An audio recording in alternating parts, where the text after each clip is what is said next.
Question 12.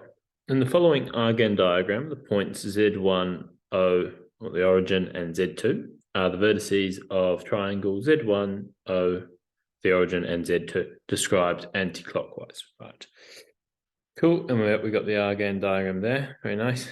The point Z1 represents a complex number. Z1 is equal to R1 e to the power of I alpha, where R1 is greater than 0. Point Z2 represents the complex number Z2 is equal to R2 e to the power of I theta, where R2 is greater than 0. Angles alpha and theta are measured anti-clockwise from the positive direction of the real axis, such that 0 is less than or equal to alpha, theta is less than 2 pi, and alpha minus theta lies between 0 and pi radians. Part A asks, show that Z1 and Z1 multiplied by Z2, or the complex conjugate of Z2, is equal to R1 multiplied by R2 e to the power of I of alpha minus theta. Cool. All right, let's take a whole bunch of this information down. We will, in fact, yeah, we'll take all of this. We'll bring this all down. Okay. Let's go, yeah, new page. Oh, yeah, we'll add one there. Okay, so when you take the complex conjugate of a, how's that going to look now? We'll make it a bit bigger. Okay, when you take the complex conjugate of a complex number, all right, all you do is you change so the real part stays the same, and the imaginary part becomes, or changes sign, or becomes negative. Okay, so for example, if we were to call, if this imaginary part here was, let's say, equal to x, all right, then that means what would happen is Z2 star would be coming down here. We'll say Z2 star, and then that would be equal to x as well. All right, or negative x if you come down, but the length would be the same, right? And that line should be straight. I know it's somewhat. Let's just see if we duplicate that and bring it down. Yeah, somewhat okay. All right, so it just comes down, right? And then equally, we could say that then, therefore, this angle in here is equal to negative theta. All right, and we'll call this, yeah, we'll call this negative x. Okay, so the main gist is just to remember that when you when you take the complex conjugate of a complex number, the only thing that changes is the imaginary part. Okay, so therefore we can sort of say up here, therefore Z2 star is going to equal R2 e to the power of I negative I theta. So let's in fact we'll just put it in here in brackets. Negative theta, which we could also call negative I theta, if you will.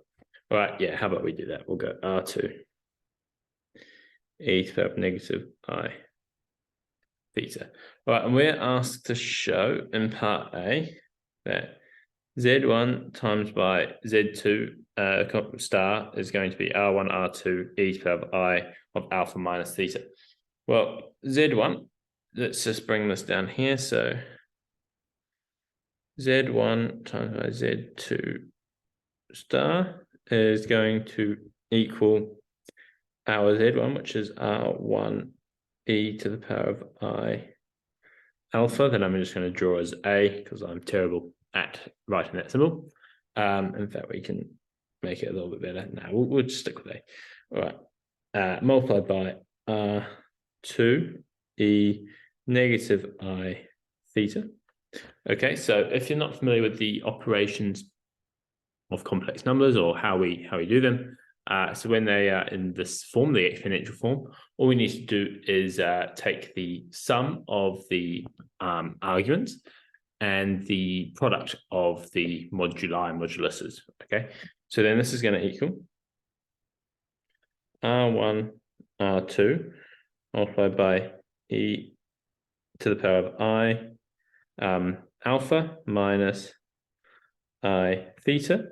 Now, in our power here, we have a common factor of I, so we can factorize that out, and so we can say R1 multiplied by R2 is going to be equal to e to the power of I of A alpha minus theta. Right, and there we have, as required, the answer. And that is the answer to part A. Okay, I just rearranged or reshuffled part A here, just over to the right-hand side. And now let's go into part B. Okay, so part B asks, given that the real part of Z1 times Z2 star is equal to 0, show that Z1, the origin, and Z2 is a right-angled triangle. Okay, let's just bring this over here, there. Let's plonk this down here. Okay, let's make that a bit bigger. All right, nice. So part B says, so if the real part is equal to 0, let's just go get our, let's go bring down our diagram of what we have. If they're saying that the real part is equal to 0, that means our, Z1 times Z star is going to have to lie on the imaginary axis. Right? It's going to have to lie somewhere along there. Okay, which would mean then the argument of Z1 times Z star will have to be plus and minus the square root. Oh, sorry, plus and minus pi over 2. Beg your pardon. All right, so let's jot that down. So given that we have, so the real part of Z1 Z2 star is equal to 0 means, oh, that's a bit annoying. Let's see if I can do that. All right, no, we'll leave it there. Means we can then sort of conclude that that means the argument of Z1, Z2 star, which we found up the top here, is alpha minus theta. So we can put that in, is equal to alpha minus theta, has to equal plus and minus pi over 2. So equal, yeah, there we go. All right, and so since we are told in the question here, we're told that alpha minus theta is equal to pi. Oh, sorry, alpha minus theta lies between 0 and pi, so therefore it'd have to be positive. So therefore we can sort of conclude that alpha minus theta will have to equal pi over 2. And we can see that that is going to be this angle in here, okay? This one here. There, because we've got alpha as this big angle here, and theta, let's use some different colors here. So we've got alpha as this there, and then theta is just that there. So that means this angle in here is going to have to be alpha minus theta, all right? And we've just shown that alpha minus theta has to equal, pi over 2, given that the real part of Z1 times Z2 star is equal to 0. All right, and so then therefore we can sort of conclude that the angle of Z1, O, and Z2 will equal pi over 2, and hence we'll write hence. In fact, let's bring this. No, it's not going to work. All right, hence we'll take this is a right angle triangle.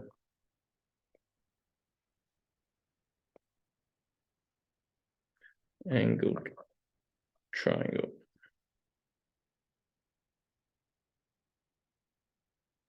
Right, and that is the answer to part B.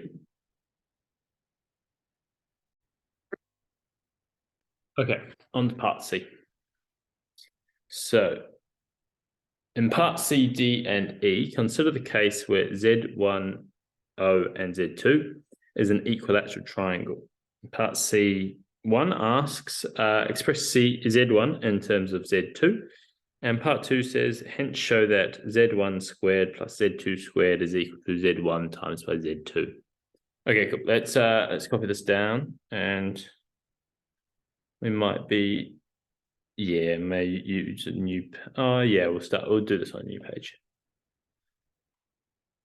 That's right, cool. There we go. That's that. All right, and then let's also take down all this, our diagram with a whole bunch, all the information that we need. Okay, and so this question basically requires you to show an understanding of, let's go over this. All right. Understanding of what an equilateral triangle is, essentially, okay? So an equilateral triangle has sides all being the same, and the angles within the equilateral triangle all are pi over 3. They're all 60 degrees, but yeah, pi over 3. Okay, so we need to express Z1 in terms of Z2, all right? So that means if we go into here and we go into our diagram again, the angle within our this angle here, which we found was, alpha minus theta, this is going to have to equal pi over 3. All right. Equally, right? So also we're going to have to say that R1 and R2 are the same, okay? Because all the sides are going to have to be the same. So that's a couple of things we can sort of note. So we're going to have to say alpha minus theta equal pi over 3, as I just said, and then also R1 is going to have to equal R2. And so now with this information here, we can now write R1, or, actually what we could also do is now write theta in terms of, or alpha in terms of theta and pi over 3. So how about we do that? We'll say, therefore, alpha is equal to theta plus pi over 3. All right. And so now we can write Z1 in terms of, that's what we're going to do. So express Z1 in terms of Z2. All right. So if we bring this down, let's, we can go over here. We'll go. So in fact, let's put a little CI up here. All right. So then, therefore, Z1 is going to equal, well, R2 is the same as R1, so we can put that there. All right, the moduli are going to have to be the same. And now the argument for Z1 we can represent as theta plus pi over 3. So we can go is equal to theta plus pi over 3. Let me rewrite that, pi over 3. Let's go a little bit up. All right, cool. And so now we can, expand the bracket within up the top here. In the power of E, and we could sort of say that this is then Z1 to R2 E I theta plus I pi over 3. Okay. Now we can use the indices law that states that sort of, how about, we'll do it here, where if you've got a to the power of m times by a to the power of n, this is equal to a to the power of m plus n. Okay, so we can use what we've got here, and in fact, let's we can use what we've got and separate out the power of e into two separate entities. And so we could say that then Z1 is equal to R2 multiplied by E I theta plus E to the power of I pi over 3. Okay. And then now we have something that, looks like this here. This here looks like Z2, this bit. This is Z2. Okay. And also I put plus there. That's meant to be times, beg your pardon. Okay. That's meant to be times in there. Okay. So we've got Z2 then times by E to the power of I of pi over 3. And so then we can conclude, we'll bring this down here and we'll put this C per I. So therefore, Z1 is equal to Z2 E I to power pi over 3. And now that is an expression for Z1 in terms of Z2 as required, and that is the answer to part C1.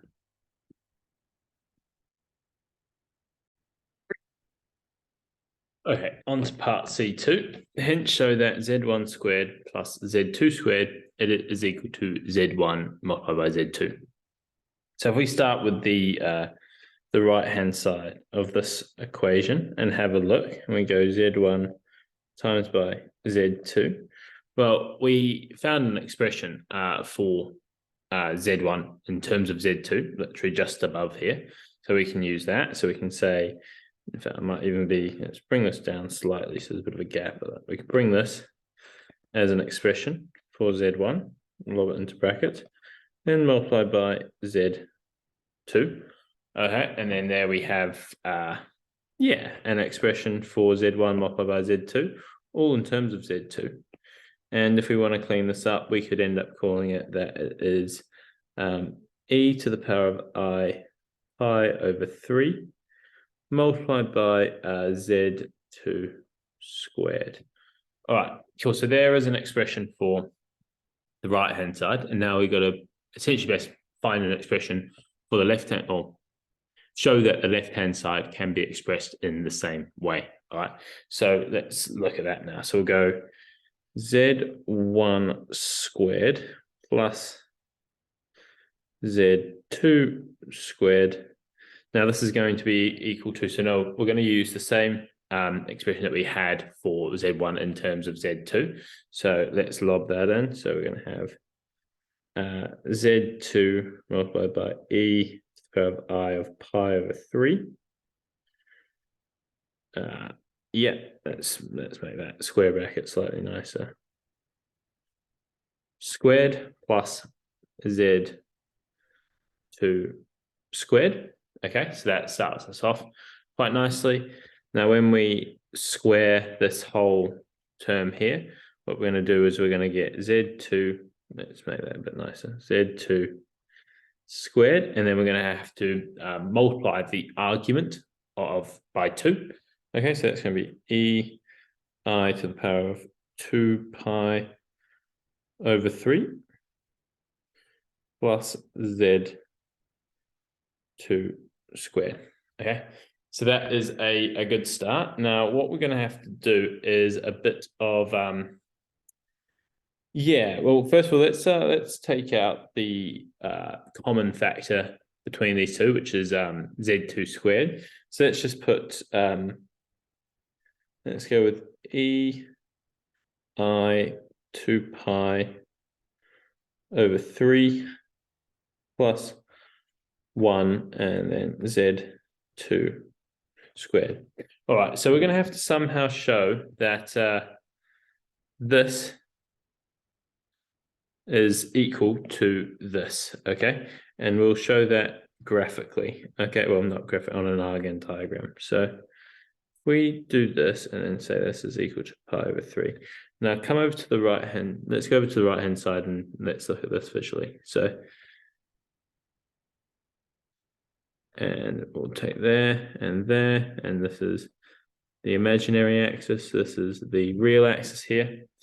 And so this complex number here, e to the power of I of 2 pi over 3, is a complex number with a modulus of 1. We don't write the 1 in here, but you could put a 1 in there. And it has an argument of 2 pi over 3.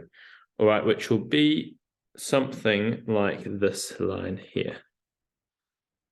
Okay, and so we can call this e to the power of I pi, 2 pi over 3, beg your pardon, 2 pi over 3, where this angle here is 2 pi, and actually, hold on, let me just make this a little smaller and put this over here, where this angle here is 2 pi over 3. All right, now, when we add 1 to this complex number, that's going to give us one that comes over here. All right, and now we can see we have an equilateral triangle with sides equal to 1. So let's say this is equal to 1. This is equal to 1. It's not perfect, is it? It'd be probably slightly better visually if I bring this out. It's slightly better, but still not perfect. Now, if we have a look at the triangle that is created on the left-hand side in terms of a blue side, in purple, beg your pardon, we can sort of see that we're going to end up getting a right-angled triangle that has the same angles as one of our exact value triangles, which I'll bring over just here. Okay, so we're going to need to use this exact value triangle. Is that all right there? Yeah, okay, cool. So we have, if this is 2 pi over 3, this purple one here, then that means this angle in here, and in fact, let's change these colors so they're easier to differentiate. Okay, so that means the base, if the hypotenuse is, 1 in our case here, but it's 2 in the exact value triangle that we learned, that means the base of this triangle is going to be -1/2. Okay, and that means this side here, so the long side that is not the hypotenuse, okay, is going to be √3/2. Right, so we can put that there. We don't really need to know all of that, but what we do essentially need to see is that when we add 1 to this triangle here, because here this angle in here, this will be pi over 3. That means when we add 1, we're going to get sort of a half here, and then a half here as well, all right? With the length of this side here being 1, all right? And then the height of this will be the same. And the argument within here will just be pi over 3 as well, okay? So that's essentially showing graphically on an argand diagram that this complex number here, this is just e to the power of I pi over 3, which is what we needed to show. We needed to show that when we add 1 to e to the power of I of 2, so e to the power of I times 2 pi over 3 plus 1 is the same as e to the power of I of pi over 3, as we have somewhat shown here, okay? And so then therefore we can conclude that this is equal to e to the power of I pi over 3 multiplied by z2 squared, which is the same as we had here. So then we can say, therefore, what was our z1 squared plus z2 squared is equal to z1 multiplied by z2. Now that is the answer to part C2.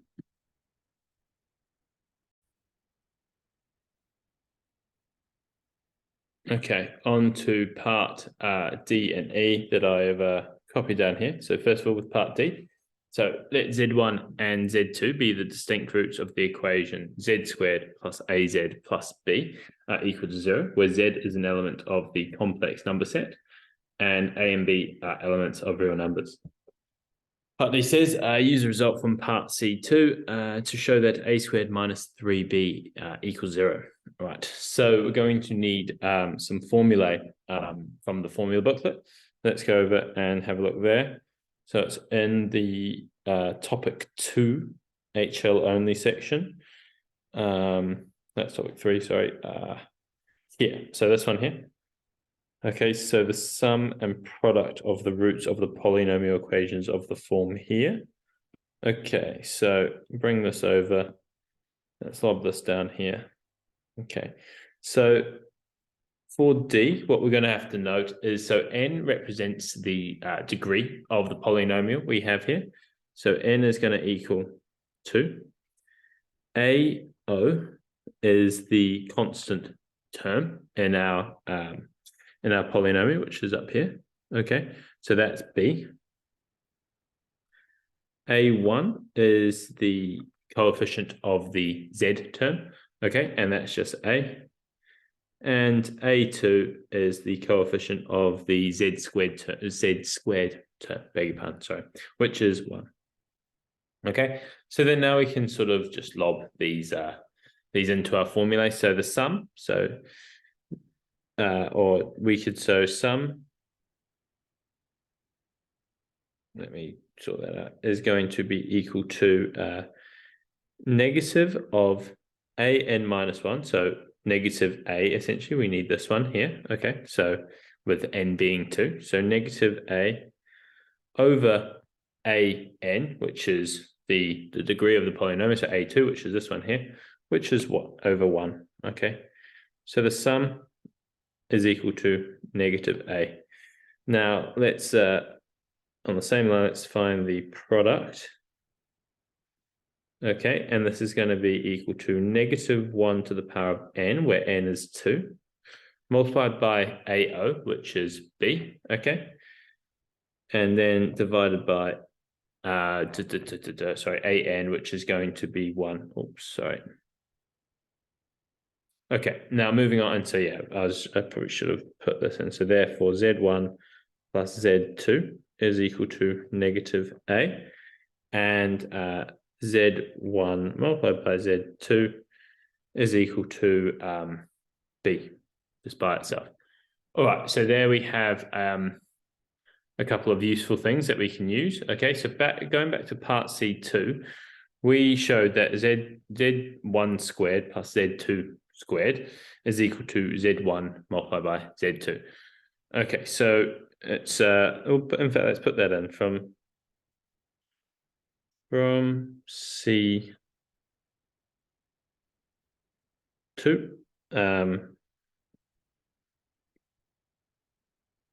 Z1, wait, hold on, let me just, Z1 squared plus Z2 squared, yeah, Z1 squared plus Z2 squared is equal to Z1, Z2, okay?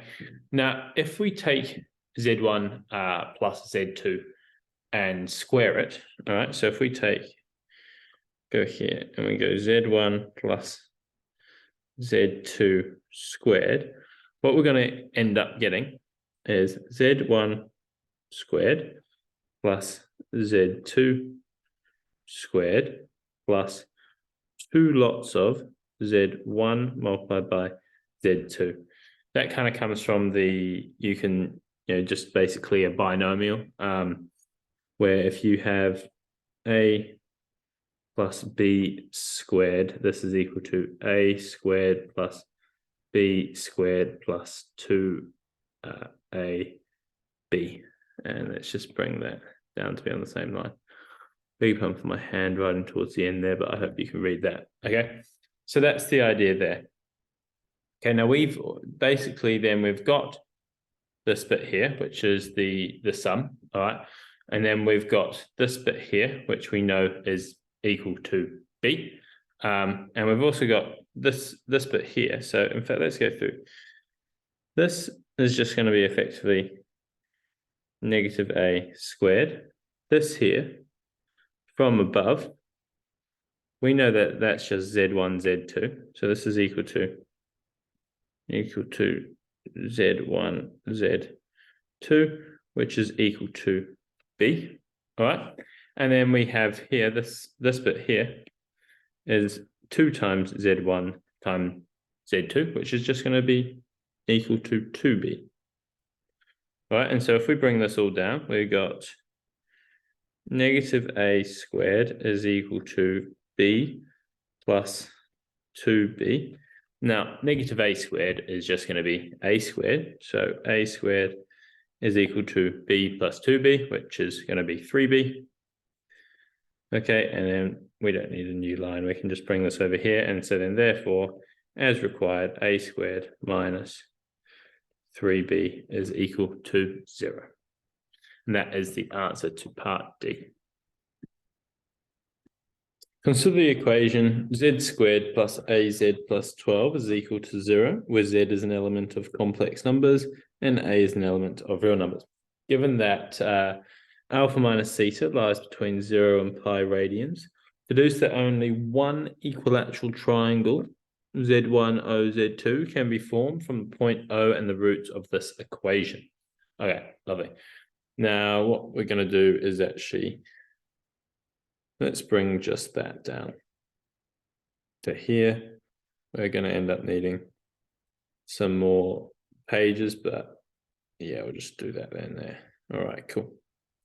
Okay, so then essentially in this part here, if we use what we've sort of found in part E, all right, essentially what we've got is B has now turned into 12, all right? And if we use the the bit of information that we're told, a squared minus 3b has to be equal to 0, then we can sort of say then,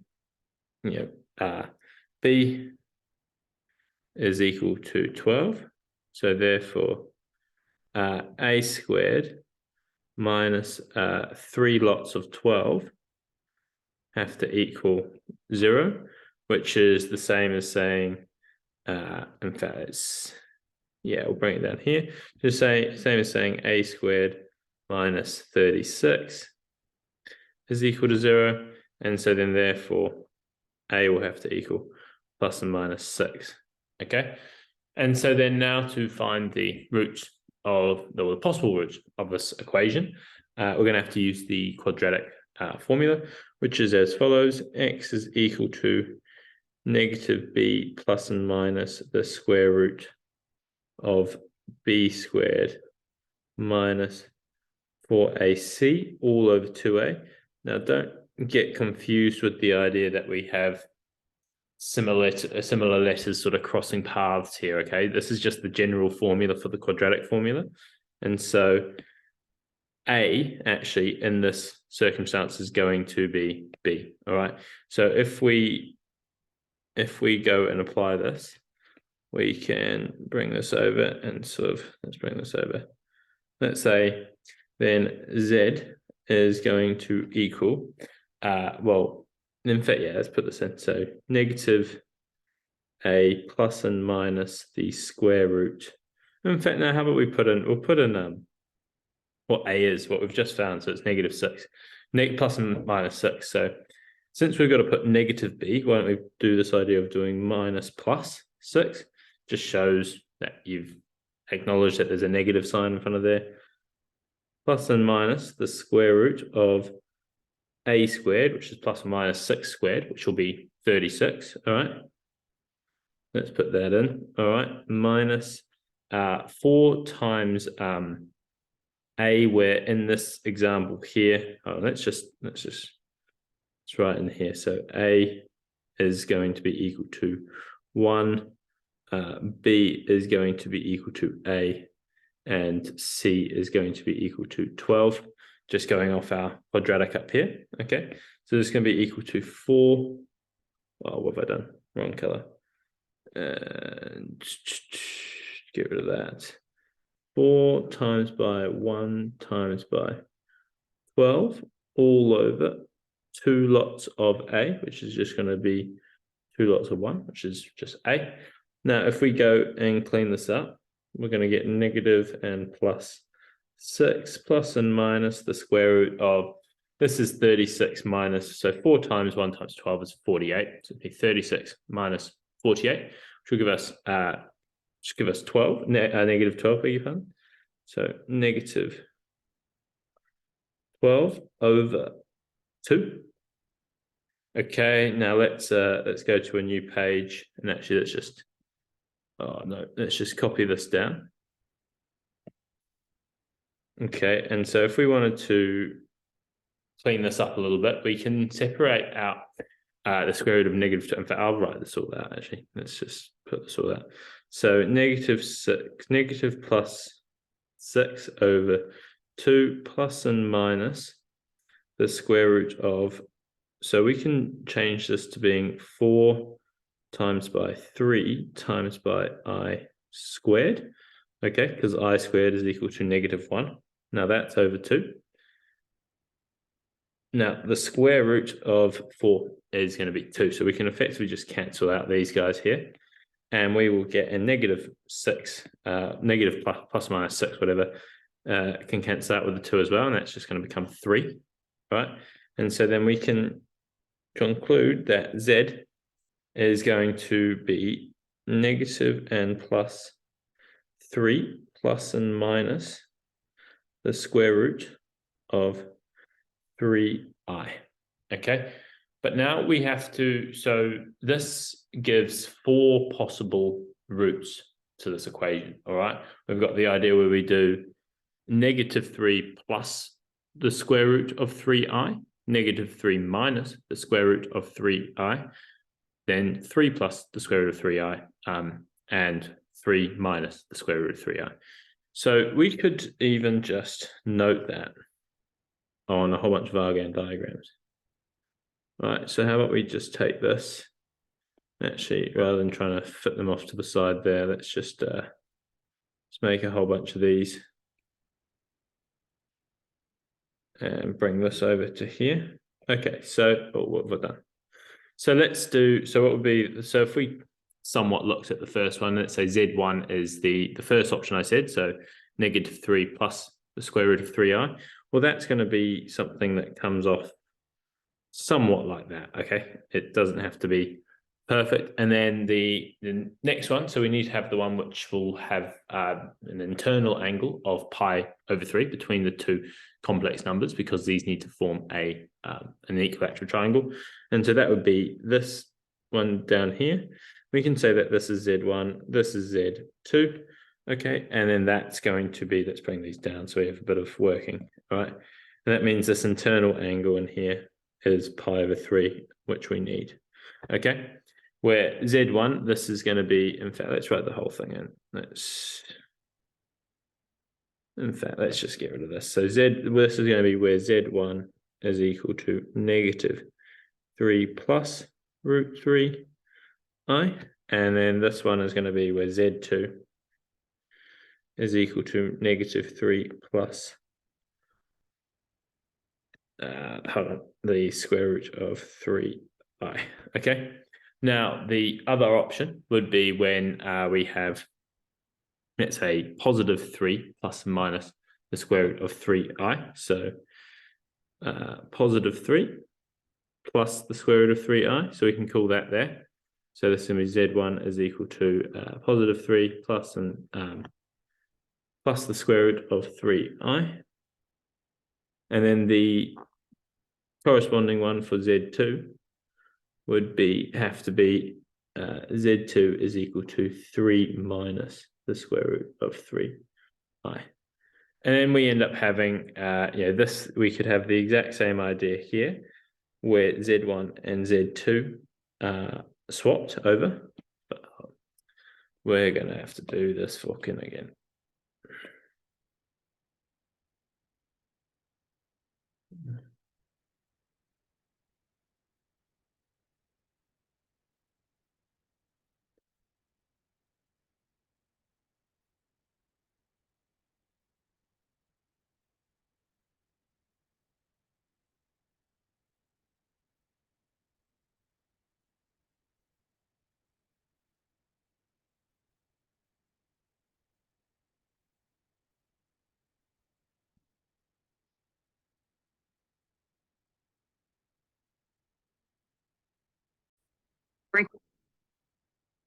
So essentially what we need to do is find the pair of roots that we have here that will have a angle between them of pi over 3, because we need this to satisfy the fact that they, Z1, O, and Z2 make an equilateral triangle. We need to find the pair of roots that satisfy this equation up here. Okay, so let's just bring that down. All right, so we need to find the pair that satisfy this here. Okay, so if we consider a few Argand diagrams and sort of, let's bring that there, that needs to be straight. Okay, and we'll have imaginary there, we'll have real here. So first of all, we could go with the idea of -3. All right, so we could go with -3. Let's just say that's like we got plus, yeah, we'll go -3 plus 3i. So that could be Z1 there is equal to -3 plus, so root 3i. Then we could also have then down here, this could be Z2 is equal to -3 plus root 3i. Okay. then alternatively, we could have pretty much the same Argand diagram, but Z2 and Z1 swap over, okay, which doesn't change a lot in terms of the visual, but it will impact this requirement we have over here. So that's I'll just write in. So that could be Z2 over there. And then alternatively, if we just we'll take this. In fact, we'll take the imaginary real part as well. Bring this over to here. Let's get rid of this. And we'll have the pairs of when we're using the positive 3. So 3 in the real, 3 units in the real direction. So that could be there. We could call this Z1 is equal to 3 plus root 3 I. And then we could have this one down here being Z2 is equal to 3 minus root 3 I. And then same idea again. We bring this down. Okay, and bring this down, but swap over these. Swap Z1 and Z2. Okay, lovely. All right, there we go. And then the angle between each of all of these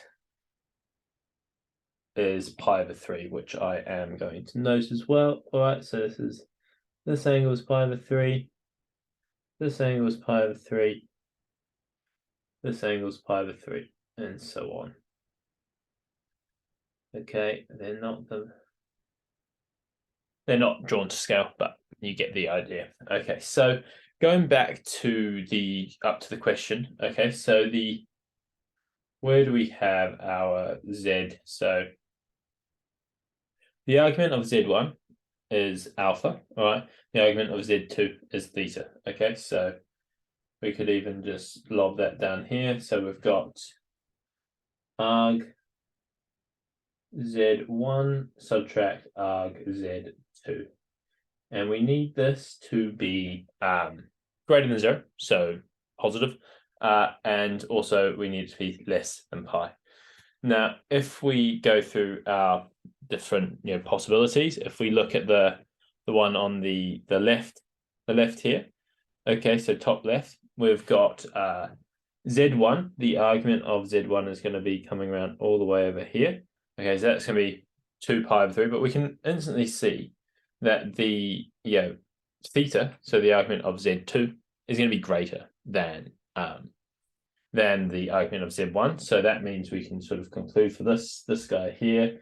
Let's go alpha minus theta. This is going to be less than 0. So that's no good. That's no bueno. If we go over now to the one on the right hand side, we can say, if we look at this one here, we've got Z1 is going to be essentially just pi over 6, and then Z2 is going to be a very large value. All right, so Z2 is going to be coming all the way around here. Okay, so that's going to be less than 0 again. So alpha minus theta will be less than 0. Okay, and then if we go down to this one here, Z1 is going to come all the way around here. So be large. That's going to be essentially 11 pi over 6. Okay, and then Z2 is just going to be pi over 6, which will give us then, so the difference between them will be 10 pi over 6, which is greater than pi. So for this one here, we have alpha minus theta is greater than, pi, which is no good. But then we look at our last possibility here, and we've got Z1 being all the way round to here. So what's that? Pi plus pi over 6, okay? Then subtract 2 pi over 3. And rather than doing the maths, we can figure out that, in fact, we can do it. We'll go, so Z1, this is going to be alpha minus theta is going to equal 7 pi over 6. Subtract effectively, what we got here, 5 pi over 5 pi over 6.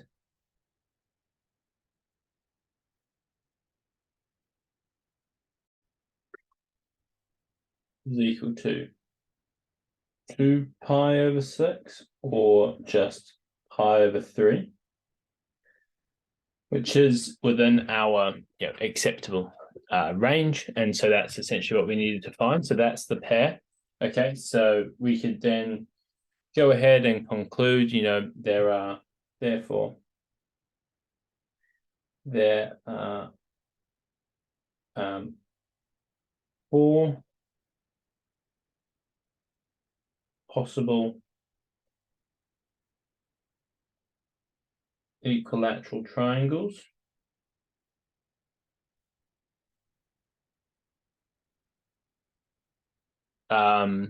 that can be formed, I suppose we could say, such that the from the origin and the roots and satisfy the equation z squared plus az plus 12 is equal to 0. 4 possible equilateral that can be formed. That can be formed. Let's say they're formed, but only one such that